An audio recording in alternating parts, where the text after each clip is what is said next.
రాష్ట్రంలో అప్రకటిత విద్యుత్ కోతలకు నిరసనగా వైఎస్ఆర్ కాంగ్రెస్ పార్టీ చేపట్టిన మహాధర్నా సక్సెస్ అయింది. కాంగ్రెస్ ప్రభుత్వం రాష్ట్రాన్ని అంధకారమయంగా మార్చిందని, రైతుల కష్టాల గురించి పట్టించుకోదని ఈ సందర్భంగా పార్టీ గౌరవ అధ్యక్షురాలు వైఎస్ విజయమ్మ విమర్శించారు. వైఎస్ లాంటి వ్యక్తి రాష్ట్రానికి కావాలని ఆమె పేర్కొన్నారు. రాష్ట్రంలో అప్రకటిత విద్యుత్ కోతల్ని నిరసిస్తూ స్వరాజ్య మైదానం సమీపంలోని విద్యుత్ ఎస్సీ కార్యాలయం ఎదుట వైఎస్ఆర్ కాంగ్రెస్ పార్టీ ఆధ్వర్యంలో ధర్నా జరిగింది. ఈ ధర్నాకు జిల్లా నలుమూలల నుండి కార్యకర్తలు భారీగా తరలివచ్చారు. ఈ ధర్నాకు పార్టీ గౌరవాధ్యక్షురాలు వైఎస్ విజయమ్మ విచ్చేసి కార్యకర్తలను ఉద్దేశించి ప్రసంగించారు. రైతులకు 3 గంటలు మాత్రమే కరెంటు ఇస్తున్నారని, అది కూడా సక్రమంగా ఇవ్వటం లేదన్నారు. ఆసుపత్రుల్లో కూడా కరెంటు ఉండని పరిస్థితి రాష్ట్రంలో నెలకొందని తెలిపారు. విద్యుత్ లేక విద్యార్థులు ఇబ్బందులు ఎదుర్కొంటున్నారని ఆవేదన వ్యక్తం చేశారు. విద్యుత్ లేక పంటలు ఎండిపోతుంటే మరో ప్రక్క కార్మికులు రోడ్డున పడాల్సిన పరిస్థితి నెలకొందని విమర్శించారు. దివంగత నేత వైఎస్ కేంద్రంపై ఒత్తిడి తెచ్చి 15,000 కోట్ల రూపాయల బకాయిలు మాఫీ చేయించారని గుర్తు చేశారు. వైఎస్ లాంటి వ్యక్తి రాష్ట్రానికి అవసరమని ఆమె తెలిపారు. చూడబోతున్నాం. మరలా మనం ముందుకు పోవాల్సిన రాష్ట్రం ఇవాళ వెనక్కిపోతా ఉంది. రాజశేఖర రెడ్డి గారు ఎప్పుడు చెప్పేవారు, ఆంధ్రప్రదేశ్ ఏపీ నెంబర్ 1 గా ఉండాలని ఆయన ఆశపడ్డారు. ఇవాళ మనం కనీసం అంటే 20 సంవత్సరాలన్నా వెనక్కిపోతా ఉన్నాం. ఇవాళ పరిస్థితులు చూస్తూ ఉంటే మరి కరెంటు కోతలతోటి మరి ఇవాళ ఎడాపెడ కరెంటు కోతలతో అన్ని రంగాల మీద, అన్ని వర్గాల మీద కూడా ప్రభావం చూపుతా ఉంది. అనంతరం మాజీ ఎమ్మెల్యే వంగవీటి రాధాకృష్ణ, ఎంపీ లగడపాటి రాజగోపాల్పై తీవ్రస్థాయిలో విమర్శలు చేశారు. ఇప్పుడు ఆయన ల్యాంకో ఉంది, అసలు అది ఆయన ల్యాంకో తరఫున ఆయన పవర్ అమ్ముకుంటున్నాడు. అసలు అది ఆయన అంత వ్యాపార దీంట్లోనే ఉన్నాడు, కానీ ప్రజల గురించి పట్టించుకునే పరిస్థితులు ఎక్కడున్నాడు. అసలు ఆయన ఎంతసేపు ఆక్టోపస్ లాగా జ్యోతిషాలు చెప్పుకోవటం లేదు, చిరజ్యోతిషం చెప్పుకోవడం సరిపోతుంది, ఆయనకి సర్వేలు చేయించుకోవడం సరిపోతుంది. ప్రజల గురించి పట్టించుకునే పరిస్థితులు ఆయన లేనే లేడు. అసలు ఎంతసేపు విదేశాలు లేదంటే వ్యాపారం విషయాలు తిరుగుతున్నాడు. ఇక్కడ కార్మికులు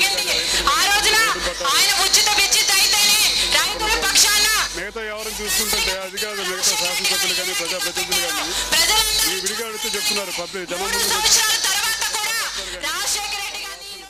స్థానిక సమస్యల పరిష్కారం కోరుతూ సిపిఐ చేపట్టిన రిలే దీక్షలు నేటితో 2వ రోజుకు చేరుకున్నాయి.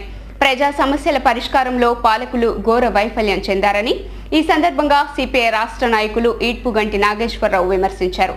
ఈ నెల 23వ తేదీన జరిగే కార్పొరేషన్ ముట్టడి కార్యక్రమాన్ని ప్రజలు విజయవంతం చేయాలని కోరారు.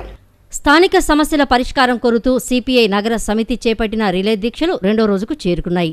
ఇందులో భాగంగా మొగల్రాజపురంలోని బందిల్దొడ్డి సెంటర్లో దీక్షలు చేపట్టారు. ఈ దీక్షల్ని సిపిఐ రాష్ట్ర నాయకులు ఈడ్పుగంటి నాగేశ్వరరావు ప్రారంభించారు. ఈ సందర్భంగా ఆయన మాట్లాడుతూ పాత బస్తీ ముంపు నివారణకు శాశ్వత నివారణ పథకాన్ని రూపొందించలేకపోవడం కాంగ్రెస్ ప్రజాప్రతినిధుల వైఫల్యానికి నిదర్శనమని అన్నారు. నగరాన్ని అభివృద్ధి పథంలో నడపాల్సిన రాష్ట్ర ప్రభుత్వం సకాలంలో నిధులు విడుదల చేయకపోవడం వల్లే ఈ దుస్థితి వచ్చిందన్నారు. స్థానిక సమస్యల పరిష్కారానికై ఈ నెల 23వ తేదీన చేపట్టిన కార్పొరేషన్ ముట్టడి కార్యక్రమాన్ని జయప్రదం చేయాలని ఆయన కోరారు. సభ్యులు, వామపక్షాల సభ్యులు ప్రతినిత్యం ఈ సమస్యలను ప్రభుత్వం దృష్టికి తీసుకొస్తూనే ఉన్నారు. ఈ ప్రాంతాలన్నింటికీ కొన్నిటికి మంచినీటి సౌకర్యం ఉంది, కొన్నిటికి మంచినీటి సౌకర్యం లేదు. కొన్నికి పోస్టర్ పంపుల ద్వారా మంచినీటి సౌకర్యాన్ని కల్పించలేకపోతున్నారు. రోడ్లు కొన్ని వేసినా కొన్ని మొత్తంగా చెడిపోయిన ప్రాంతాలు కూడా అనేకమైనవి ఉన్నాయి. ఇళ్ల స్థలాల సమస్యల పరిష్కారం అట్లాగే ఉంటుంది, వాటికి రిజిస్ట్రేషన్ కూడా జరగటం లేదు. పైగా ఈ విజయవాడ నగరం రోజు రోజుకి విస్తరిస్తున్నది. చుట్టుపక్కల గ్రామాల నుంచి కూడా వలసలు వస్తున్నాయి. అనేక మంది ఇక్కడ ఇందిర జలప్రభ పథకం అమలుపై జిల్లా అధికారులతో ఐఎఫ్ఎస్ స్పెషల్ కమిషనర్ సమావేశమయ్యారు. పథకంలో భాగంగా జరుగుతున్న అభివృద్ధి పనుల్ని త్వరితగతిన పూర్తి చేయాలని ఈ సందర్భంగా కమిషనర్ సువర్ణ ఆదేశించారు. సబ్ కలెక్టర్ కార్యాలయంలో ఇందిరా జలప్రభ పథకం అమలుపై కృష్ణా, ఖమ్మం జిల్లాల ఉన్నతాధికారులతో ఐఎఫ్ఎస్ స్పెషల్ కమిషనర్ సువర్ణ సమావేశమయ్యారు. ఈ సమావేశాన్ని ఉద్దేశించి కమిషనర్ సువర్ణ మాట్లాడుతూ హైదరాబాద్లో సమావేశం నిర్వహించడం వలన అన్ని జిల్లాల అధికారులతో సమగ్రంగా చర్చించలేకపోతున్నామని తెలిపారు. అందుకే ఈ రోజు 2 జిల్లాల అధికారులతో సమావేశమయ్యామని తెలియజేశారు. ఇందిరా జలప్రభ క్రింద చేపట్టిన ప్రాజెక్టులను త్వరితగతిన పూర్తి చేయాలని ఆదేశించారు. పనుల్లో జాప్యం జరిగితే ఊరుకో బోమని హెచ్చరించారు.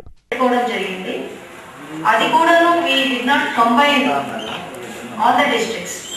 ఎందుకంటే ఒక్కొక్క తెలంగాణ డిస్ట్రిక్ట్స్లో ఒక విధంగా ఉంది సిచ్యువేషన్, కోస్టల్ డిస్ట్రిక్ట్స్లో ఇంకో విధంగా ఉంది, రాయలసీమ డిస్ట్రిక్ట్స్లో ఒక విధంగా ఉంది. So finally we decided not only that అంతా కలిస్తే మళ్ళీ ఎక్కువ క్రౌడ్ అయిపోతుంది అన్న ఉద్దేశంతో we cannot discuss things in detail.